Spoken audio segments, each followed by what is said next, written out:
Good afternoon and welcome to the B&H event space.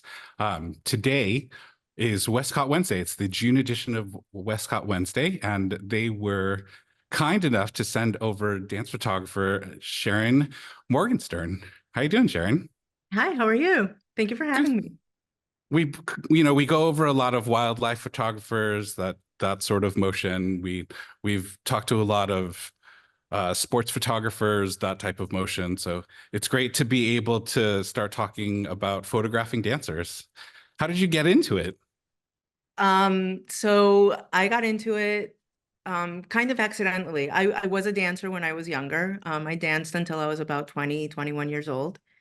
And after I had kids and I had started my photography business, one of the local businesses in Florida, like a large dance company, had asked me if I would collaborate with them. And it was a way for me to, remember everything that I knew from when I was younger and put it together with my photography. And it just sort of came about organically, and I fell in love with it. Was there anything? Well, actually, let's start. What discipline of dances did you learn to start with, and did you expand out from there? Yeah, so I did ballet. I was ballet, like I said, most of my life, or until I turned 2021. And I didn't really know a lot about other disciplines. And I still prefer ballet in my photography to other dance disciplines, but I do photograph a lot of modern dancers. I spend a lot of time in New York City, so there's a lot of Broadway and musical theater type dancers that I get to Mhm. photograph. And yeah, it's been really fun to learn more. Great. Well, I know that you find education to be a really important part of uh, taking on any creative undertaking. So I know that you've come here to uh, impart some of that education on the viewers. So why don't we get started with your presentation? Sure, absolutely. Awesome. Oh, and for everyone watching, during the course of this, if you have any questions, please feel free to enter them into the chat. We'll be addressing them as we go along, and if it's the more pertinent ones, we'll hit right away, and anything else we'll address at the end. So feel free. Okay, thank you. So again, I want to say thank you to B&H and Westcott for having me here. Photographing dancers is a passion of mine. Dance is a passion and photography is a passion. And so this was just a great way for me to combine the things that I love. Um, this is how long I've been obsessed with dance. These are all photos of me when I was younger. And I included this one of me in the purple leotard because when I was 18, my mother took me to a boudoir photographer to take some photos of me dancing. Um, if any of you have any background in dance, you'll recognize that the position is terrible and it's weird that I'm hanging onto a pole. So this is why dance photography is important and why I hope all dancers go to dance photography specialists, or that photographers try to specialize in dance photography if they're going to take this on. I came up with a list of do's and don'ts that I want to share with you guys. It's really, really important to be prepared, more so than in other areas of photography. There's a big responsibility that comes with dance photography, especially. There is a risk of injury, so you have to be prepared. You have to have the right tools, the right terrain, the right equipment. Don't wing it. A bad photo can cost a dancer a position in a company, a job. They can get injured. So be prepared as much as possible. It's really, really important, and it'll just ensure a better outcome in the end. These are the things that I recommend for before the shoot. Number one, have all insurance and releases. Make sure that you are covered. Make sure that your insurance covers in case of accident. Make sure that, especially if your dancers are minors, that you have releases from the parents and that you have everybody's permission to use the photos if you're going to post them. My second tip for preparation is, if you are not a former dancer or a current dancer, and if you don't know a lot about dance photography or what the positions are supposed to look like, consider hiring a dance teacher, a choreographer, a dancer, somebody who knows that can help guide you and your dancer in proper posing and proper direction. That's another really, really important thing to do. The next thing is to ask what the purpose of the photos is. Is it for auditions? Audition photos, I'll get into them later on in the slideshow, but audition photos have their own set of guidelines. If it's a milestone photo, someone's birthday, a lot of times parents will hire me because their child just got their first pair of point shoes and they want to document that. So just know what the purpose of the photo shoot is. Ask your dancers if they have any injuries or limitations that you need to keep in mind. I can't tell you how many times a dancer will come to me and I'll say like, okay, why don't we try this position? And they'll say, I really wish I could do that, but I have a broken back. I'm going to share a story about this. There is a dancer who is now a professional, and she's dancing with a large company here in New York. And I was hired to do a commercial shoot with her when she was, I think, 11 or 12 years old.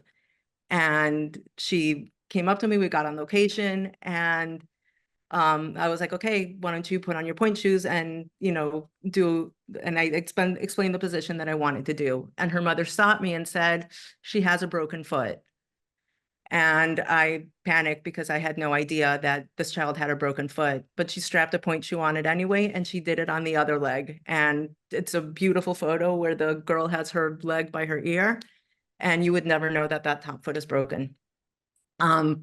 But yes, ask your dancers if they have any injuries, and keep in mind and try to be aware of that.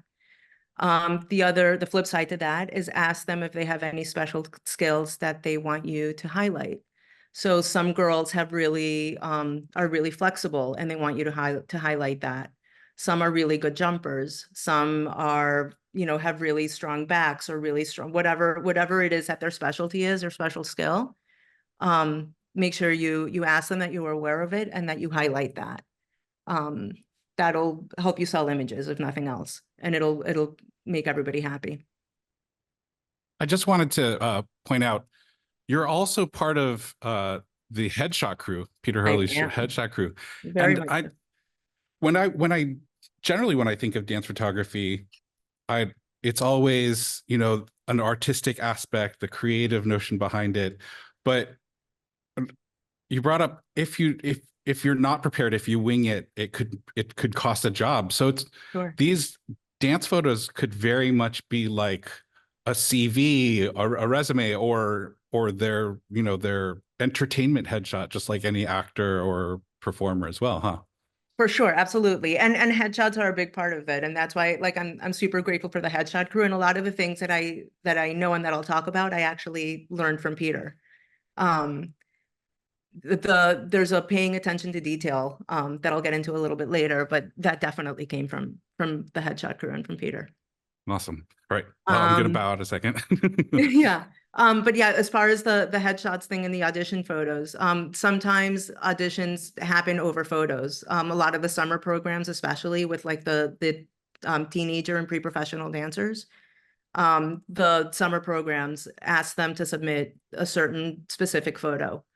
And so in my studio, when it's audition season, I have a list of what each program requires, as far as like some require an arabesque, some require a fourth position, some require whatever, just any random position that the dancer chooses. Some just, they all need a headshot as well. So it's important to have those skills. Next, during the shoot, choose strobes with a short flash duration. This will help freeze motion. You have to look at a strobe's. I look at the T1 or T5 times, and that's how much light is left after the flash goes off and how long it takes for the light to dissipate. I use Westcott FJ 400s, and those have a very short flash duration, which makes my job easier. In dance photography, you have to keep your shutter speeds as high as possible in order to freeze motion. Obviously, sometimes you want to blur motion a little bit, and that's a creative choice. But for the purposes of audition photos or milestone photos, you generally want everything tack sharp, and so you have to keep your shutter speeds as high as possible. During performances, I jack up my ISOs as much as my camera will allow so that I can keep my shutter speeds high. When a dancer comes in my studio, the first thing I say is, we have a bar, we have a floor area. They have to be warmed up and stretched out, because it's hard work to do a dance photo shoot. And so they have to be ready, and that minimizes the risk of injury for them. The other tip is to have some hard rock rosin on hand, and that helps make their point shoes grippy so that they don't slip. I buy it on Amazon, and then I keep it in like a Tupperware type container, and they crunch their feet into it before the dance photo shoot. And this helps keep it, this helps them nail their positions and just grip the point shoe to the floor. The next really important thing during the shoot is watch your angles. So many times I see some dance photos posted where they are, kind of obscene, and they border on just crotch shots, and nobody wants that. It's so easy to just flip a dancer, angle them a little bit to the side and get the optimal angle so that the photo is pretty and not creepy. So I just, as dance photographers, I ask you all to keep an eye on that and to be really aware. After the shoot, in the culling process, learn what makes a good dance photo. If you're not sure, ask. Ask the dancer, ask a dance teacher, ask anybody who knows. Dancers, especially the pre-professional ballerinas and the professional ballerinas, are the pickiest people you will ever meet in your life. And so 100% of the time, confirm with them that they're happy with the photo before you post it. And even if they're not ballerinas, I've had experience with that, where there's a photo that I love and I show it to a dancer and they're like, no, absolutely not. So be respectful of that. Don't post any photo or use any photo that the dancer doesn't want you to use, even if you think it's great for whatever reason. So just out of courtesy, make sure that everybody's happy with the photo before you use it. The other tip I have is credit everyone: the dancer, the company or dance school that they're with, what dancewear they're using, the point shoe brand. The more exposure you have, the better it is for everybody. And a lot of photos get reposted. And it gets me more work because I do it that way. Be aware of the creep factor. With dance photography, there's a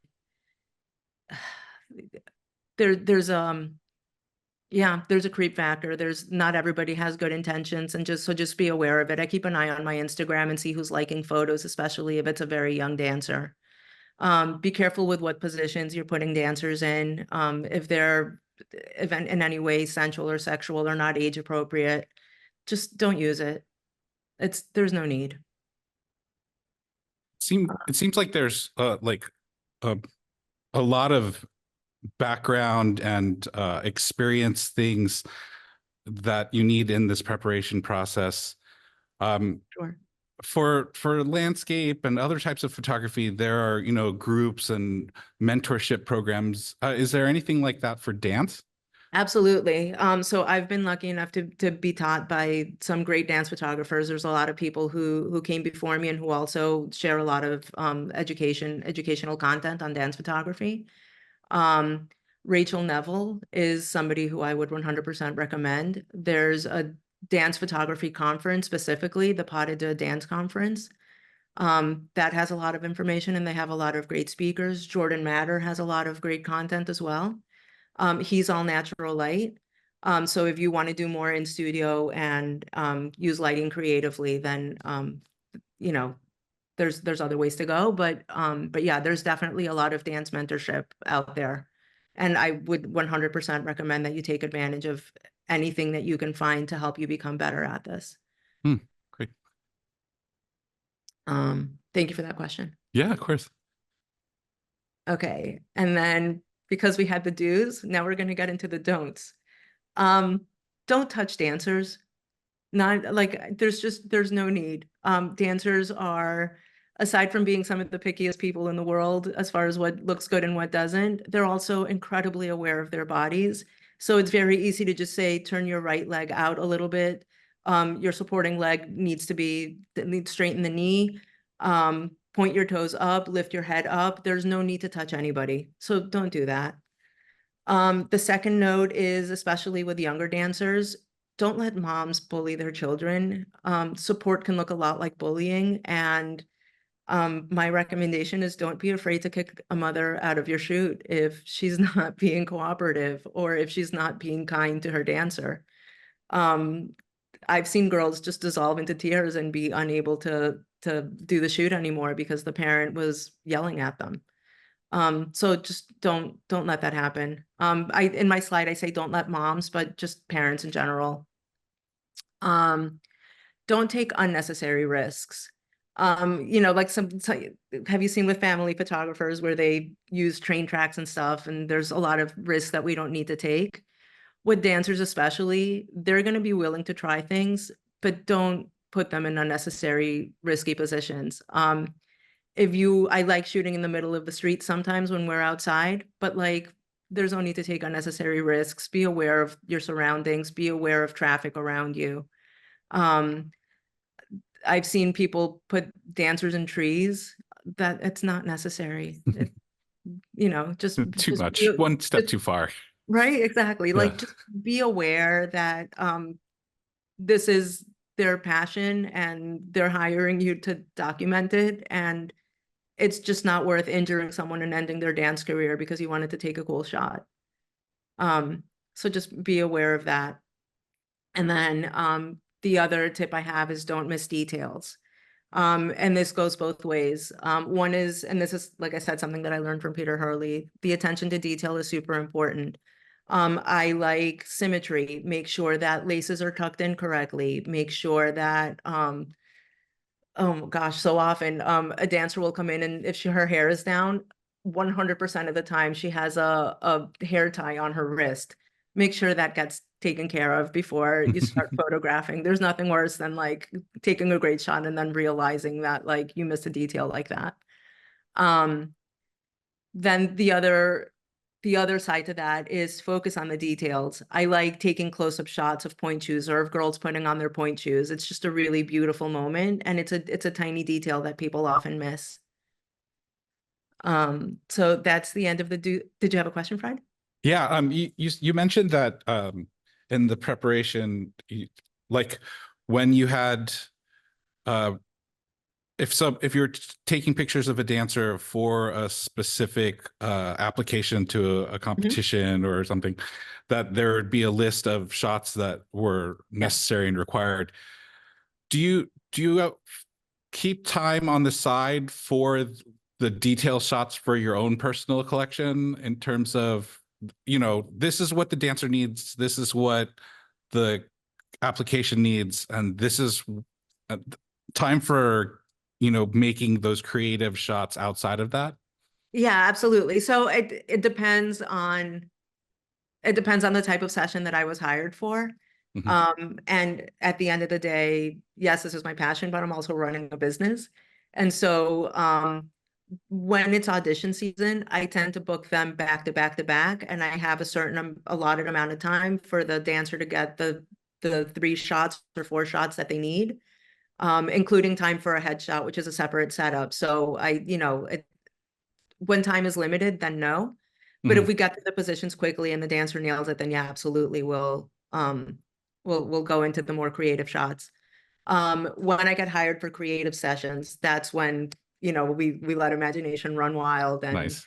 I have a list of positions that are my go-tos, and oftentimes the dancer will come in with positions that they're really good at or inspiration shots, things that they like, stuff like that. So yeah, when it's a creative session, the sky's the limit. Have you ever found yourself talking a dancer out of an unnecessary risk? Like Yeah, the tree shot. Oh, I think this would look good if I were in a tree. And you're like, oh. yeah. No, and there's sometimes dancers, I want to be careful about how I say this. Sometimes dancers will come in with expectations that aren't in line with their skill level. Mhm. And so, yeah, sometimes it's super necessary to redirect and to say, you know what, that position's not working, or I don't like the way it's photographing. Let's try something else. And then I have something, I make another suggestion, and they'll usually go with it. Yeah, Uh, just lead them in a constructive direction. yeah.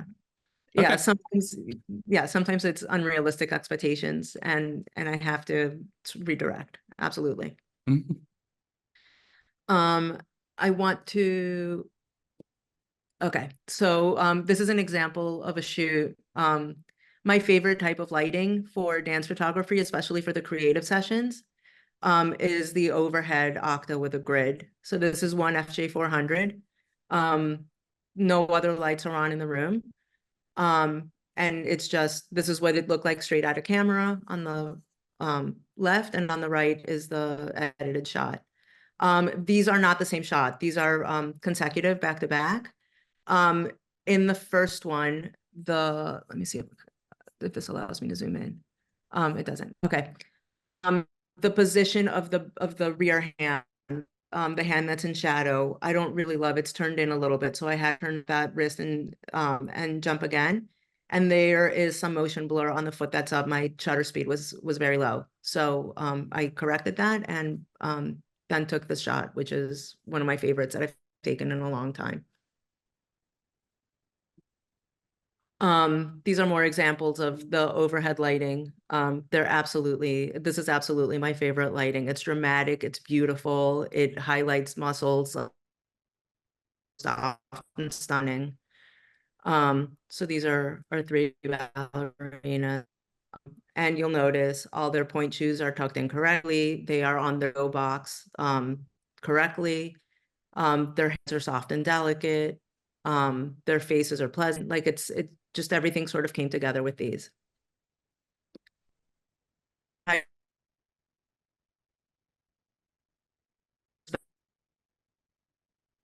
For audition shots is all hundreds with grids, sorry, not grids, with a large softbox pointing at the background to make the background blow out. And then I also have a giant umbrella, just white, lighting up the whole scene. And sometimes I'll even turn on the overhead for an additional punch of light, and I'll have all 4 lights going. But that's just that.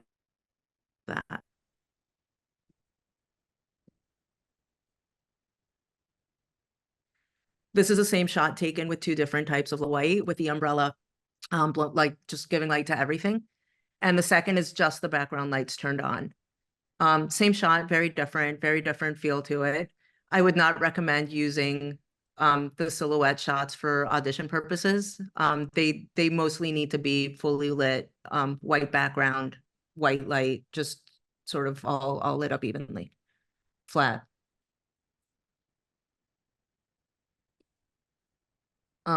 This is overhead with the background lights on, just to create a little more separation. Actually, sorry, just kidding. The overhead was not on for this one. But this is what it looks like behind the scenes in the studio. What you can't, you can see my whole messy studio here. But I have 2 1x4 rapid boxes on FJ400s in the background. The large octa overhead, and then the white umbrella is behind me. For this shot, only the white background lights were turned on, so it's silhouetted. Again, creative, not for audition purposes, but I love the lines that it creates. One thing that you mentioned before was, having them stretch and prepare themselves physically for the shoot that they're about to take part in. This is why. Yeah, exactly. So in cinema, there's David Fincher, who will have an actor do a scene over and over and over and over and over again until he feels that he finally got the right take. Actually, not even, so that he can pick out later and edit the one that he likes. Mhm. Is there a specific like count for a dancer that you'll make them do the same move over and over again, or? Yeah, and well, it varies dancer to dancer, and you have to sort of get to know the dancer and feel them out and see what works best for them. For the younger ones, sometimes I'll count them down. Mhm. And I'll either go 3, 2, 1 or 5, 6, 7, 8, which is the dance count that dancers would recognize. And I'll have them go into the position. The professional dancers will prefer to count themselves down, in my experience, and that's fine. Like I'll tell them like ready when you are, and then they'll go okay, and then they do it, and I shoot. With the pre-professional ones, a lot of times I'll have them do whatever dance move we're photographing. I'll have them do it 3 times in a row. Mhm. And usually the second one is the second one is the charm. Gotcha. But like, you know, for this, and this is not a position that this is a like a kicky, it's a kicky arabesque. Um, this isn't one that you would use for auditions, for example, but it looks really cool and it shows her flexibility in her lines. And so this is one that she would post, but probably not for an audition. But I had her do this 3 times. And you can see the difference, like the leg's a little bit higher, the turnout isn't perfect, and the other ones, like there's subtle variations, and you just sort of find the sweet spot. When a professional dancer is counting themselves in, do they do it out loud so that you're timed, or do you have to just Sometimes be ready? some of them do, some of them don't. Um, Sometimes you have to feel it out, and everyone's a little bit different, right? No one Mhm. does it exactly the same way as everybody else, but they sometimes they'll just go like 3, 2, 1, and then they'll go into it, Yeah. which helps me, frankly. But yeah, no, they don't always do that. And we've had photographers before say in order to keep the shoot light, to have music going on in the background. Absolutely. Is that a constant through all Yes. of? Yeah. Okay. Yeah. So the music's on in the background. Not it's soft enough that they can still hear me, that we can still communicate. Um, but it's I feel like it keeps them in a good mood. It keeps it light. And like I said before, this is really hard work. Mm. And they feel a lot of pressure to get it right, especially if it's a shoot for an audition, where it's high stakes. And so they're in their head a lot, and they're very aware of like what's happening in their head and their hands and their body, and trying to keep it all together. Um, I had a dancer about 2 weeks ago where I was like, your body knows what to do. Just dance. And like it was just it flipped a switch into how the shoot went after that, because it was just so easy. She was like, okay, and she did it. Her body knew exactly what to do. um it's interesting, but you have to, Peter Hurley says that you're part photographer, part psychologist, Mhm. and that's definitely true with dance photography, for sure. I'm The other aspect of that, and I just want to expand on that question a little bit. As a dance photographer, you can affect a person's self-esteem.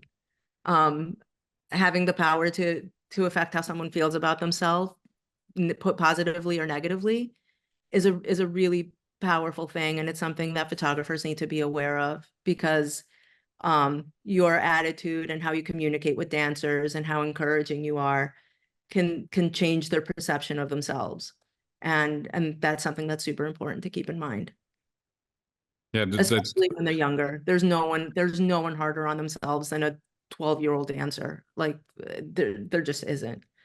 And so when you're telling that they're doing a really good job, or, oh, like, instead of saying like, no, that didn't look good, you say like, okay, let's try that one more time, but this time raise your hand higher or turn your shoulder, whatever it is. There's ways to say it delicately, and always preface it by saying that was really great, but let's try it this way. Yeah, especially when you're expressing music, or you're expressing emotion through an image.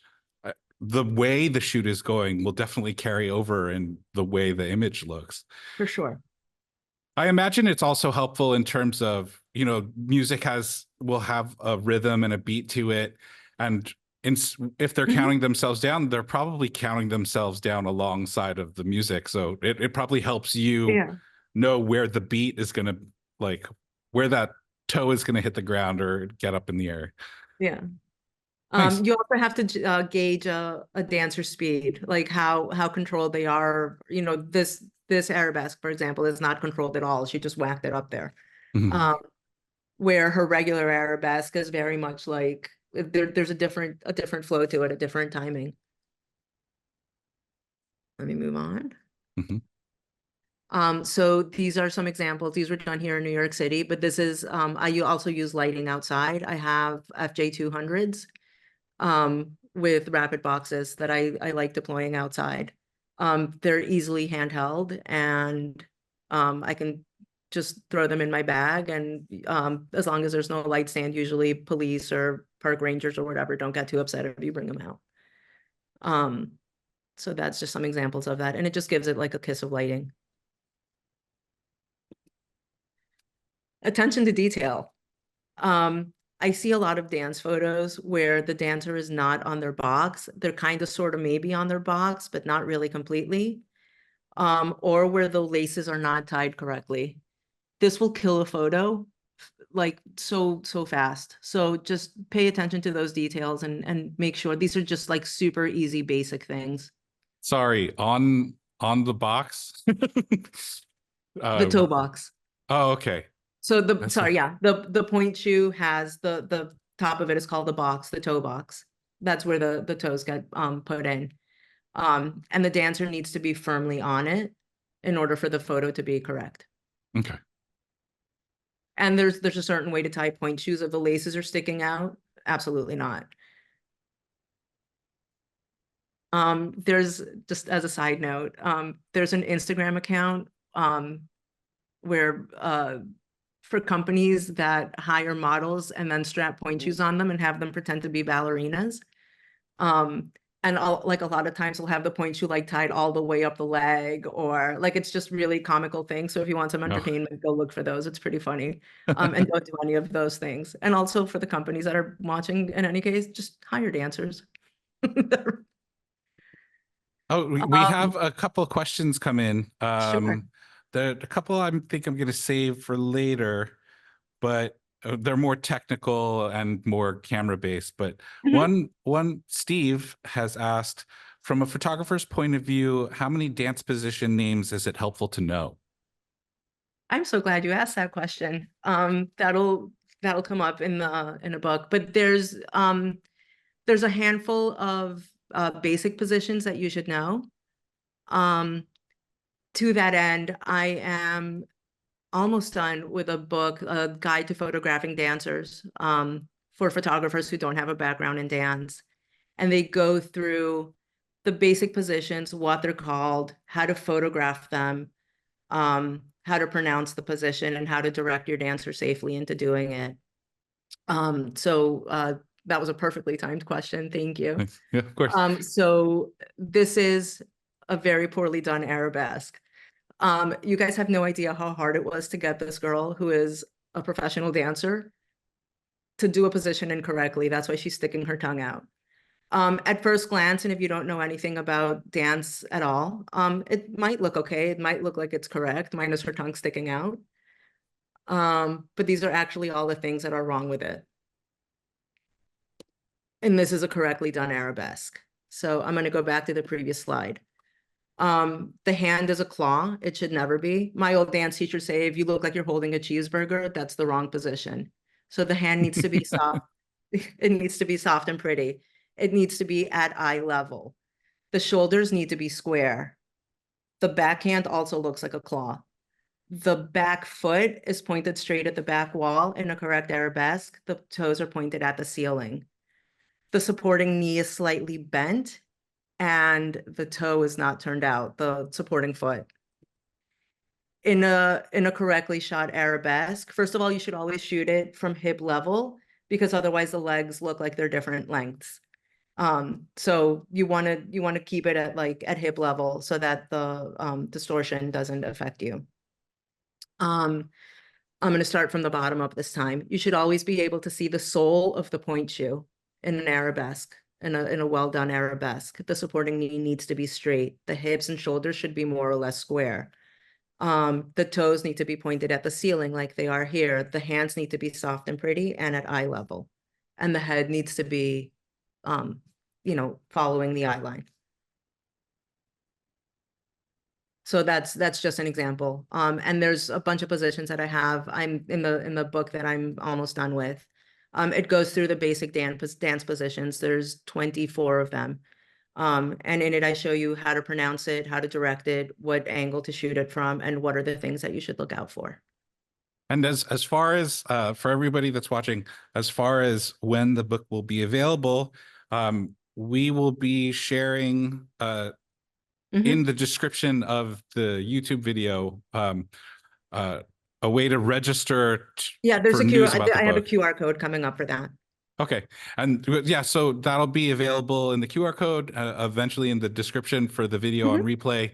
So any way that you want to get to that book, we will provide it for you. Perfect. Thank you. Yeah, and it goes through the basic dance positions, the ones that are most often requested, and examples of when they're done right. This is an audition type photo. If you're shooting on audition, this is obviously done with the white background blown out and with flat white light so that you got just the position. Mhm. If you guys scan this, you can be, I'll collect your email address and I will let you know when the guide is ready to purchase. And it's almost done. I've been working on it for a really long time and reshooting positions and just getting the information out there for you guys. I'm super excited to share it with everyone. Yeah, I mean, 20 years of being passionate about a project and, you know, putting it to print. I'm sure Yeah. you're making sure every I is dotted and T is crossed. Yeah. And this is connect with me on social media. My Instagram is Dancer Images and my website is dancerimages.com. I have a lot more of my work there. I'm not super awesome about updating my Instagram, but I'm trying to be better at it. And if you DM me, I'm pretty good about responding. All right. Thank you. So let's touch upon those other questions. Steve, who asked the previous question, is also said, I am confused why the shutter speed should be affecting studio shots. Shouldn't the action be frozen by the flash duration? Well, I mean, yes, in theory. There's a two-part answer to that. First of all is it depends, what the sync speed is and what lights you're using. The other thing that would affect it is a modeling light and how much ambient light is in the studio. So keep your shutter speed as high as possible, given whatever your ambient light situation is. And if you're using a modeling lamp to focus, then you're going to have to jack your shutter speeds a little bit higher. Mhm. He also asks, are you shooting any high-speed sync? Yes, always. Mm-hmm. Yeah, Always. if your Okay. equipment allows it, yes, I shoot high speed sync. Okay. Um, Kirsten is asking, can you talk about the lenses you typically use for the images that you showed? Sure. So in studio, I use a Nikon 24 to 120 f4. That is my go-to lens for 99% of what I do in the studio. If not 100% actually. When I shoot dance outside, I prefer a like dance for me is a long lens project, especially outside. So I'll use a 70 to 200 2.8, 9 times out of 10, or something like an 85 1.4, if I want just, the soft creamy bokeh in the background. Long lenses are a good way to keep yourself out of the way as well. Yeah. Yeah. But yeah, and it just I like the compression and the way it makes a dancer stand out. For me, a 70 to 200 is the way to go. If I'm shooting performances, depending on where the company is having me sit, sometimes they'll have me sit like, in the very way back of the theater or in the tech booth. In that case, I'll use a 300 f4 to shoot the performance. I want to get as close as possible. So when it comes to concert photography, there are a lot of rules for the photographers to follow, where they can shoot, when they can shoot, whether or not they can use flash. Yeah. And Would it you say varies theater to theater and company to company. Oh, And okay. yeah. So is there a common rule of thumb, or is the common rule of thumb ask when you get there? The common rule of thumb is be as respectful as possible so that you get invited back. Yeah. Um, True.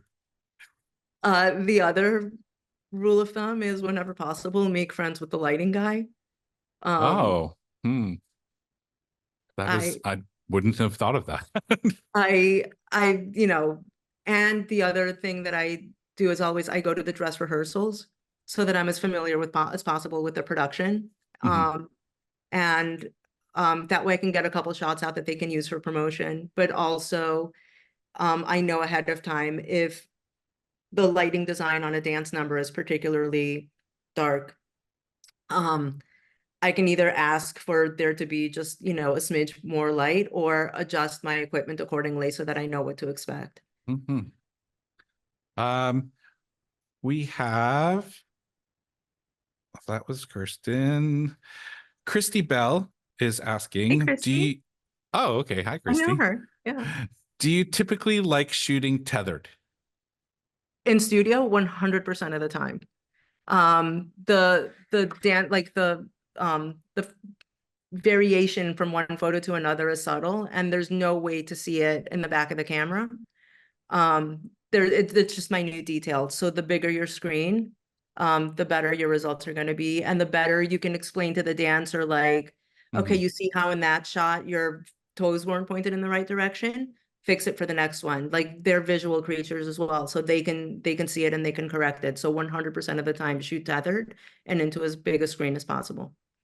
So you can even be like, we like the shoulders from this one, the knee position on this one, and the way your toes pointed in this one. Do Yeah. that, mix that together. um, Yeah. Chris from YouTube also is asking, my wife is a ballet teacher. One concern she sometimes has with photos is that some leotards can be a bit too thin. Do you edit photos and post to make them a bit more modest, up top for the dancers? That's a great question. So yeah, the photos that I shared here with you guys were I specifically chose photos that where the dancer is wearing more modest dancewear. But also I tell a dancer to bring, I mean, I've seen people come into my studio with suitcases full of dancewear. And we go through and we select what works best. If a leotard isn't photographing well, if it's cutting them off funky, if the lead lines are funky, I have them change. So that's one thing that I tell my dancers is to bring everything. Bring several leotards, bring dance skirts, bring several. If they have more than one pair of point shoes, then sometimes there's a sweet spot. I mean, you didn't ask this, but it sort of fits into that. There's a sweet spot with point shoes. So I tell dancers when they're too dead to wear, that dancers have a shelf life, and the more advanced a dancer is, the shorter the duration of them. Especially with certain brands. There's some brands that have plastic shanks where the shoes last longer.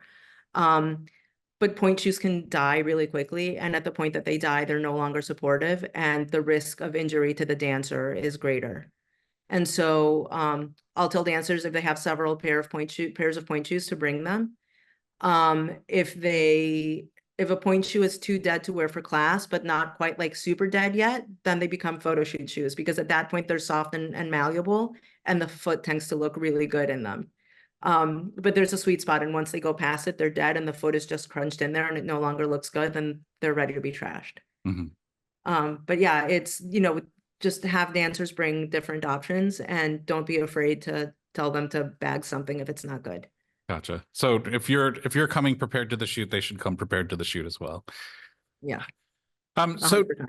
Yeah. I was wondering, do you have any like go-to editing tips? Like, is there just is there again that sort of common thread between dancers where you find yourself repetitively making that specific change in post-processing?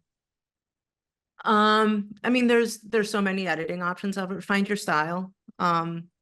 Make sure that it's appropriate for what it is that you're shooting. Like, a creative shoot isn't going to be edited the same way as an audition shoot. Um, there's a I have a retoucher who I love and who helps me out. And so, my tip is make friends with the retoucher, but know how to do it also in case you need to fix things. There's a lot of programs, like a lot of new AI editing things that can help me out. Mhm. Especially, like, I don't know, I like using Evoto for things like editing out like wrinkles, like the fabric wrinkles, or um surface things like that. It's super helpful with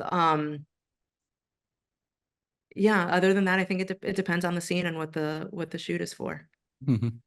So for those people that don't have the background, are really just developing an interest now, are there any uh like if I wanted to start, I couldn't imagine myself searching out a dancer or a model and or affording to pay them. Are there, like backdoor ways to start getting into it before you start really investing? Um, yeah, there's always, I mean, I think posting on social media, until you build a following. If you are upfront about saying, hey, I'm getting started in this, you know, I have never paid a dance model. I Mhm. always do TFP. I have done free shoots where in exchange they got a couple photos and we promote each other. Okay. If it's mutually beneficial, then it's fine. I have never paid a dance model to for me to photograph her. Um, Sometimes going to workshops that have dancers as models, and there's a lot of workshops happening that have that include that. So that's a really, really good place to start. Hmm. Um, there's a lot of the popular workshops, and I don't know if I'm allowed to like mention any of them specifically, but there's a lot that will let you that have models sort of on loan that you can, and you can specifically ask for a model that knows how to dance or that uses point shoes or whatever. Hmm. All right. We've got Steve again, and he's asking, your studio seems small. How do you deal with shots involving jumps? It's large enough. It's not that small. It's It might I just be the my lens joke is that lying. I always joke that I need a bigger studio, and I'm going to be making some modifications to make it better, but there's plenty of room for the dancers to jump. Hmm. Um I mean, there's in the slideshow, there's a photo of a girl doing with a grand jeté, also called a soda shot, which is just sort of a split in the air. And she had plenty of room to step into it and leap. Um, But yeah, they need a couple feet to like step into it and then jump. And for the jump to happen in the center of your white backdrop to make editing easier for sure. uh, Yeah. so do you have anything like any workshops yourself coming up, or do I you don't, but it's offer any something. mentorship? I do offer mentorship. People can reach out to me and I have done one-on-one for people. I don't have any workshops coming up. I've taught at a couple larger workshops a few times. But it's always something that's in the back burner. Who knows? Maybe Hmm. I'll Hey, maybe everybody, you're yeah. watching this. Put her on stage. If Yeah, B&H is maybe putting one. her on stage. Yeah, maybe one day soon. I am very passionate about education and about educating dance photographers specifically, because it's not enough just to know photography. You have to be a little bit more prepared. It's a big responsibility, and the more people know about it, and the more people um just are prepared, I think the rising tide lifts all boats equally, and the Hmm. better off we will all Agreed. be. Yeah. Uh, Looks like we have another question. Are all the photos done with a white background? I don't think so. Or No, so typically for auditions, um, the recommended standard is a solid background, and I prefer a white background for those. Most people prefer a clean background, so I default to white. For audition photos, that's usually what's best. If it's a more creative type session, then we'll go into silhouettes or overhead lighting, which is my favorite. And that overhead lighting I do on white backdrop paper, so that the background turns gray.